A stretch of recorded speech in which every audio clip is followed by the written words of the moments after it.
اعوذ باللہ من الشیطان الرجیم بسم اللہ الرحمن الرحیم۔ بازاروں کی نسبت جو کچھ کہا گیا۔ عبدالرحمن بن عوف رضی اللہ تعالیٰ عنہ بیان کرتے ہیں، ہم مدینہ طیبہ آئے تو میں نے کہا یہاں کوئی بازار ہے جس میں تجارت ہوتی ہو۔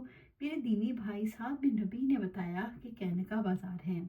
انس رضی اللہ تعالیٰ عنہ نے کہا کہ حضرت عبدالرحمن بن عوف رضی اللہ تعالیٰ عنہ نے فرمایا مجھے بازار کی راہ بتاؤ۔ حضرت عمر رضی اللہ تعالیٰ عنہ نے فرمایا مجھے بازاروں میں تجارت نے غافل کر دیا۔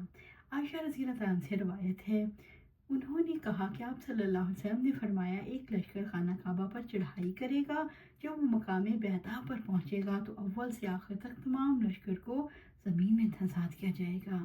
عائشہ رضی اللہ تعالیٰ عنہ فرماتی ہیں، میں نے عرض کیا اللہ کے رسول تمام کو کیسے زمین میں دھنسا دیا جائے گا، جبکہ ان میں دکاندار بھی ہوں گے اور وہ لوگ بھی جن کا لشکر سے کوئی تعلق نہیں۔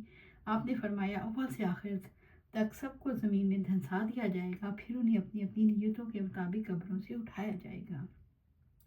ابو ہریرہ رضی اللہ عنہ سے روایت ہے، انہوں نے کہا کہ آپ صلی اللہ علیہ وآلہ وسلم نے فرمایا تم میں سے کسی ایک جماعت کے ساتھ نماز پڑھنا اس کے بازار اور گھر میں نماز پڑھنے سے 20 سے کئی درجے زیادہ باعث ثواب ہے۔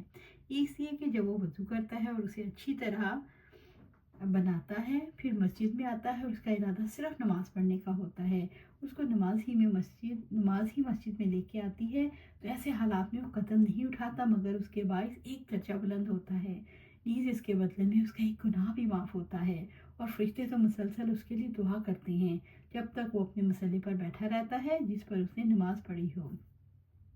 فرشتے کہتے ہیں اللہ اس شخص پر اپنی رحمت بھیج، اے اللہ اس پر رحم فرما جب تک وہ بے وضو نہ ہو، کسی کو اذیت نہ پہنچائے۔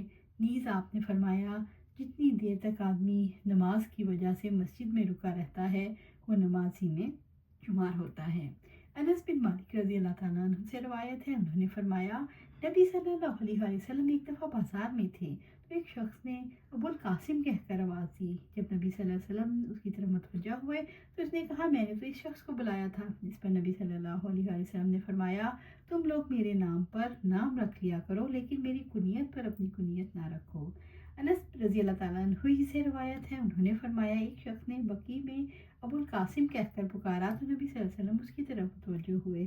اس نے کہا میرا مقصد آپ کو بلانا نہیں تھا۔ اس کے بعد اس نے فرمایا میرے نام پر نام تو رکھ لو لیکن میری کنیت پر اپنی کنیت نہ رکھو۔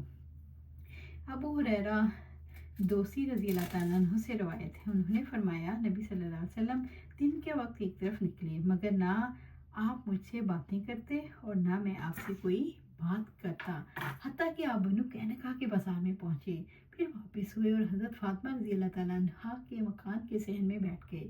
فرمایا کیا یہاں کوئی بچہ ہے، کیا ادھر کوئی ننھا ہے؟ حضرت فاطمہ رضی اللہ تعالیٰ عنہا نے اسے کچھ دیر کے لیے روکے رکھا۔ میں نے خیال کیا کہ وہ انہیں ہار وغیرہ پہنا رہی ہیں یا اسے نہلا رہی ہیں۔ پھر وہ حضرت حسن رضی اللہ تعالیٰ عنہ دوڑتے ہوئے آئے تو آپ صلی اللہ علیہ وسلم نے انہیں گلے لگایا اور ان سے پیار کیا۔ فرمایا اے اللہ تو اس سے محبت کر جو اس سے محبت کرے اور اسے بھی اپنا محبوب بنا۔ سفیان ثوری نے کہا مجھے عبید اللہ نے بتایا انہوں نے نافع بن جبیر کو دیکھا، انہوں نے ایک رکعت وتر ادا کیا۔ حضرت ابن عمر رضی اللہ تعالیٰ عنہ سے روایت ہے کہ نبی صلی اللہ علیہ وسلم کے زمانے میں لوگ اہل قافلہ سے غلہ خرید لیتے، آپ اس کی روک تھام کے لیے کسی ایسے شخص کو اس کے پاس بھیج دیتے جو اس کو خریداری کی جگہ غلہ بیچنے سے منع کرتا، یہاں تک کہ اسے منڈی میں پہنچا دیں جہاں غلہ فروخت ہوتا ہے۔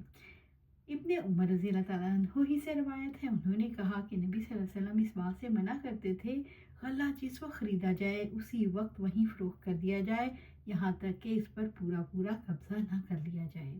اللہ سبحانہ تعالیٰ سے دعا ہے قرآن و سنت پر عمل کرنے کی توفیق دے، اس پر جما دے اور جنت الفردوس کے اعلیٰ مقام پر اپنے پاس گھر عطا فرمائے، آمین یا رب العالمین۔